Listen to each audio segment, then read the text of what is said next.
Buongiorno a tutti. Allora, quando verso una certa data di aprile, una serata, ci siamo trovati così in uno di tanti briefing serali che facciamo con il segretario e Lorenzo Grubian, avevamo pensato un po' di trovare un momento, chiamiamolo anche per certi versi, di celebrazione, lo diceva già prima l'assessore, di questo importante passo e di questo importante lavoro sull'anagrafe. È un grosso lavoro che ha visto coinvolto in 2 anni le aziende, che ci ha visto arrivare al traguardo e che adesso ci mette pronti per competere su altri campi.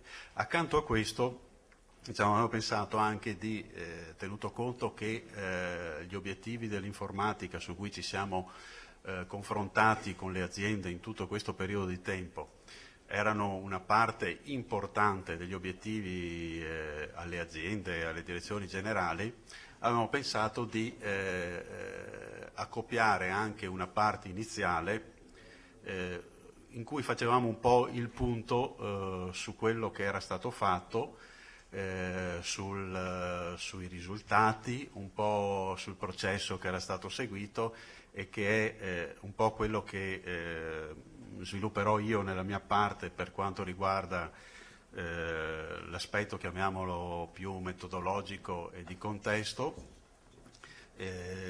Poi Francesco Bortolan per quanto riguarda la parte più concreta, pratica relativamente ai singoli obiettivi, e poi avremo il punto di vista del dottor Dario per conto delle direzioni generali, in modo da un po' anche così avere modo di confrontarci, no? Questi momenti sono importanti perché poi servono a tutti per cercare di trarre anche degli spunti, chiamiamoli, di miglioramento su quanto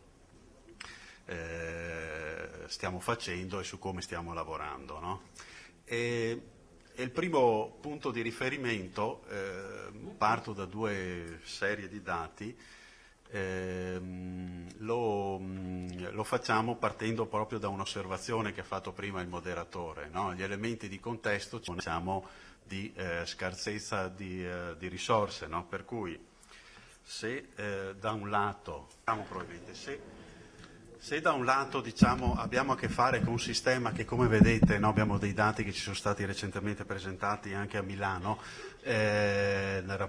come preannuncio del rapporto OSI, il sistema italiano è un sistema che regge, no, rispetto ad altri dati dell'Europa, sia per quanto riguarda le percentuali sul PIL, le percentuali sulla spesa pubblica, il pro capite, i tassi di incremento, che è anche sintomo un po' di tutto il lavoro che è stato fatto in questi anni in sanità, nel nostro paese, un po' nel Veneto. Se poi andiamo a vedere i dati del Veneto sono ancora migliori. Da un altro punto di vista, adesso chissà quando riusciremo ad andare alla seconda slide, eccola, da questo punto di vista noi dobbiamo confrontarci con una situazione che ci metterà, riprendo l'osservazione del moderatore in precedenza, ci metterà nei prossimi 3 anni una situazione di costanza di risorse, no?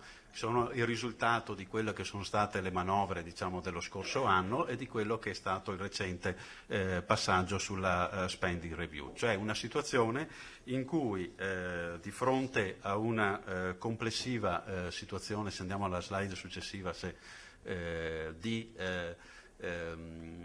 riduzione dei costi, abbiamo a che fare con vincoli di bilancio sempre crescenti, con interventi specifici su varie materie, no? Come il turnover, consulenze, sulla farmaceutica parlavo prima con qualche convenuto, il discorso dei posti letto è una situazione di di attualità, poi abbiamo il nostro tormentone quotidiano, no, degli investimenti e del decreto legislativo 118, no, che induce tutta una serie di pratiche, chiamiamole più virtuose rispetto al passato nell'attuazione delle spese di investimento. No? Accanto a questo, no, però, l'interrogativo, no, è che dobbiamo affrontare le misure che affrontano l'efficienza del sistema. E allora, ragionando anche con qualcuno dei presenti, diciamo, qua in tutti questi incontri anche recenti che abbiamo avuto, e poi mettendosi un po' a dire cosa andiamo a dire stamattina in questo incontro in partenza, eccetera, e ragionavo con alcuni collaboratori dicendo ma in realtà quello che ci viene chiesto di fare ora lo stiamo già facendo da 2 anni, nel senso che oggi noi parliamo di spending review e parliamo di quelli che la intendiamo come i tagli lineari, i tagli sul sistema, eccetera. No? Però se andiamo al senso vero della parola come spending review, dobbiamo parlare rivisitazione, revisione delle linee di spesa, ed è quello che è stato indotto nel processo degli obiettivi dati alle aziende, che le aziende, diciamo, hanno attuato in tutto questo periodo di tempo. Cioè, se andiamo ancora avanti, no, con le 2 delibere che tutti voi conoscete, abbiamo messo un po' i pilastri, diciamo, di una serie di nuovi comportamenti che erano sì finalizzati a quello che era, diciamo, conseguire, diciamo, l'equilibrio di bilancio secondo le regole del cosiddetto tavolo Massicci, no? Ma erano anche tutta una serie di azioni, no? Che dovevano portarci per un verso nella direzione e ci portano verso la direzione dei costi standard, per l'altro verso, diciamo, verso anche una revisione di alcune politiche di natura sanitaria. Se noi andiamo sempre alla slide successiva, no, le abbiamo un po' enucleate, no, su alcune indicazioni, una ricerca di maggiore efficienza, no, che abbiamo fatto interventi sull'assistenza ospedaliera, sulla specialistica, sugli acquisti, momenti riorganizzativi sulle cure primarie, sono tutte delibere che voi avete visto passare in questi 2 anni e che adesso siamo diciamo in fase importante attuativa, no? Riallineamento dei flussi informativi attraverso tutto il lavoro che è stato fatto sull'informatica, no? E se lavoriamo in un concetto di efficientamento diciamo delle politiche sanitarie, no? Dobbiamo dire che questo concetto della revisione della spesa, no? Andiamo alla slide successiva, questo concetto di revisione della spesa è un concetto che ci fa capire come, se riusciamo a passarci sarebbe meglio, tutto questo concetto ha fatto sì che il lavoro di questi anni lo possiamo interpretare come una spending review anticipata, e poi lo vedremo anche su alcuni degli obiettivi, diciamo, su cui abbiamo lavorato, no? Quindi la Regione Veneto già era in quest'ottica. Oggi lo Stato ci dice lavorate ancora di più, ci dà degli strumenti che possiamo dire approcciano più il concetto del taglio lineare più che un concetto di revisione della nostra dei nostri modi di politica sanitaria. Però quello che abbiamo fatto dà un senso di riorganizzazione di tutto il sistema. E lo possiamo vedere vedendo nei 4 casi che elenco successivamente, no? Nel primo caso, se passiamo, per quanto riguarda il tasso di ospedalizzazione standardizzato, vedete come eravamo partiti, vedete c'era un trend di discesa, c'è stato un grossissimo, diciamo, lavoro fatto dal 2010 in avanti che ci ha portato assieme, diciamo, a raggiungere ad avere oggi un tendenziale di 136 grosso modo, magari c'è ancora qualche SDO persa per strada, diciamo, ma i punti di riferimento sono questi, e vedete che l'abbiamo fatto non rimodellando, diciamo, quelle che erano le modalità di erogazione ospedaliera, no? Andando sul day surgery, il day service, l'osservazione breve intensiva, il ricorso a nuovi modelli assistenziali, una maggiore appropriatezza. Abbiamo chiesto un potenziamento dei servizi territoriali. Sono tutti ragionamenti che ogni volta che facevamo i nostri monitoraggi trimestrali, no, in questi 2 anni ci siamo fatti, abbiamo condiviso, abbiamo visto, diciamo, anche dal punto di vista aziendale una particolare attenzione e un riscontro sui risultati. La cosa che va detta è che il sistema ha colto quelli che erano gli obiettivi dati dall'amministrazione e anche il senso, chiamiamolo, di urgenza che veniva dato dietro a questi obiettivi, perché come vedete rispetto a un trend in discesa che prima già si intuiva, perché c'erano già delle azioni regionali in atto, c'è stata una accelerazione importante.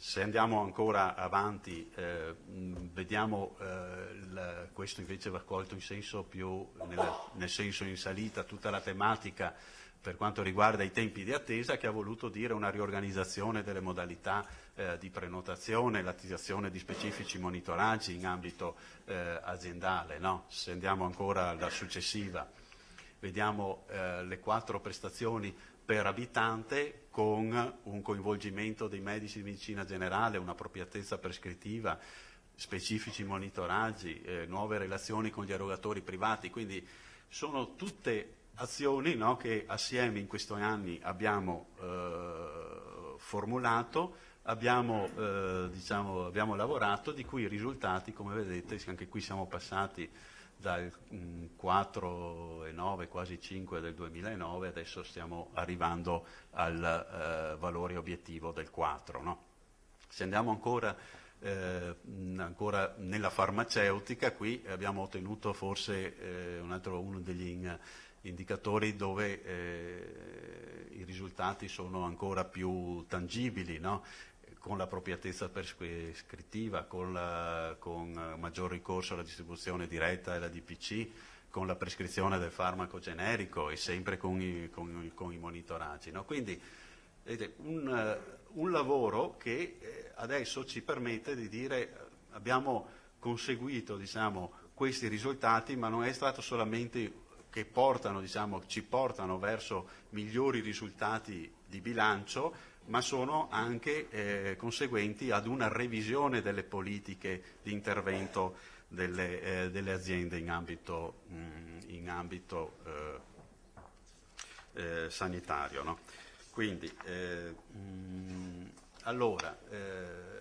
tra le 2 scelte di fondo che questa situazione ci porta a fare, che è quella se tagliare gli input, vale a dire ridurre le risorse, che comunque abbiamo visto sono delle risorse scarse, costanti, come le vogliamo dire, la Regione Veneto ha lavorato nel senso di riorganizzare i servizi, di introdurre nuove progettualità, le azioni innovative e questo è stato fatto attraverso la valorizzazione del ruolo aziendale, no? Nel senso che questo è stato un processo che ha visto sì un'importante spinta da parte della Regione, nel senso che la Regione si è sempre più concentrata su quelli che erano i ruoli di indirizzo e controllo, no?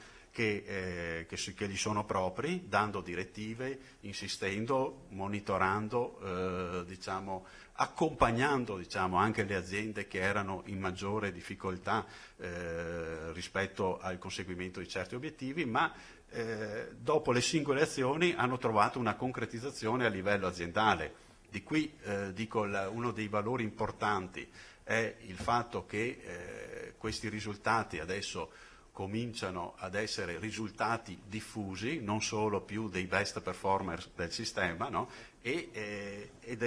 Va valorizzato proprio il senso e l'importanza del recepimento del messaggio e anche dei tempi con cui è stato attuato. No? Allora, se andiamo avanti ancora, no? Abbiamo detto, quando le prime volte che ci siamo incontrati, se voi vi ricordate, quando avete fatto il primo piano, sembravano alcune situazioni difficilmente perseguibili. C'erano situazioni differenziali di partenza altissime, però c'era una convinzione, diciamo, da parte nostra che questo poteva essere. Abbiamo visto come in due che abbiamo visto prima, la farmaceutica, ad esempio il tasso di ospedalizzazione, erano situazioni in cui alcune aziende partivano decine di punti, una decina di punti sopra, e sono riuscite adesso, diciamo, sulla farmaceutica sono tutte in linea sotto il parametro di riferimento. Quindi la perseguibilità in fondo dell'azione, no? Il fatto di avere delle soluzioni organizzative a cui fa riferimento, nel senso che mettendoci nell'ottica dei costi standard, l'indirizzo è verso quelli che erano i valori delle prime 3, le prime 5 del sistema, e questo ha voluto dire far crescere un po' tutti quanti per portarli al pari o vicino a quelle che erano le situazioni migliori nell'ambito regionale. Ecco, se andiamo avanti, ancora, va bene, qui possiamo saltare tranquillamente, ecco, è il valore, diciamo, chiamiamolo, del confronto, del gruppo, nel senso che noi vi abbiamo chiamato tante volte in questi anni, i nostri collaboratori delle varie strutture, delle varie branche vi hanno coinvolto in altrettanti incontri. Questi sono stati momenti di confronto, di crescita, di condivisione di quello che erano gli obiettivi. Continuiamo a farli, cominceremo per un'altra vicenda a partire dalla prossima settimana, ma questo appunto sentirci, confrontarci, parlarci, trasferire esperienze, l'abbiamo sempre ritenuto e l'abbiamo evidenziato ed è stato ed è tuttora uno degli elementi di forza del percorso che stiamo facendo. Andiamo avanti ancora. Ecco, questo è giusto per farvi vedere su una particolare situazione. Adesso abbiamo un po' offuscato i dati delle aziende, no, per non andare poi l'indicazione.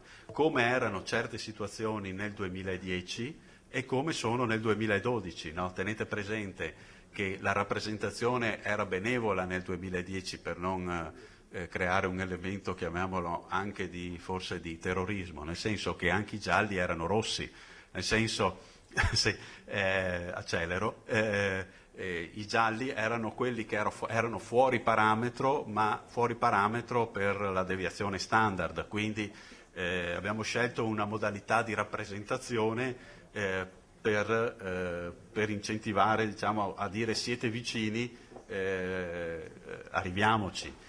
Vedete una situazione del 2012 relativamente ad alcuni obiettivi dove i verdi, diciamo, sono di gran lunga superiori, i rossi sono rimasti in poche situazioni. Allora, sono arrivato alla fine, tranquillizzo il caso, con due considerazioni. No? Adesso questo modo va consolidato, no? Va evoluto. Dobbiamo sempre di più servirci, ma poi ce ne parlerà Lorenzo Gubbia e i suoi collaboratori, del ruolo dell'informatica per darci una mano, portarci avanti. Abbiamo sentito ieri quelle che sono state le ulteriori decisioni governative che spingono molto sull'acceleratore su questo versante. Abbiamo il nuovo piano sanitario, no? Che ci darà ancora una mano nella riorganizzazione di servizi. Cioè dobbiamo cercare di rispondere alla scarsità delle risorse con i nuovi modelli che sono previsti nel piano territoriale, cioè attraverso l'attuazione dello stesso con i vari momenti. L'ultima parte, solamente un po' così descrittiva, come sarà il panorama quindi nel prossimo periodo su questi ambiti. Non ci saranno risorse aggiuntive, l'abbiamo visto, e invece dovremo sempre ricercare una migliore efficienza, le priorità in aziendale e poi essere accompagnati anche in questo percorso dalla rimozione di alcune cause strutturali, diciamo, e questo ci verrà in aiuto in momenti attuativi del piano sanitario. Ritengo e quindi voglio così sinceramente ringraziare tutti, a partire dai miei collaboratori, diciamo, che in parte sono qui presenti, ma anche chi sta ancora diciamo, lavorando per gli incontri di lunedì, come la Daniela Perin e Luca Heller, che sono una parte importante di questo lavoro, e le aziende, cioè gli operatori, nel senso che tutto questo è stato possibile perché abbiamo colto un senso di gruppo e abbiamo colto il messaggio che ci veniva, diciamo, indotto dalla politica e che ci viene sempre più indotto e che sarà il tema dei prossimi giorni. Io ritengo che adesso noi siamo pronti e attrezzati, diciamo, per rispondere a queste nuove sfide. Ecco, grazie a questo lavoro.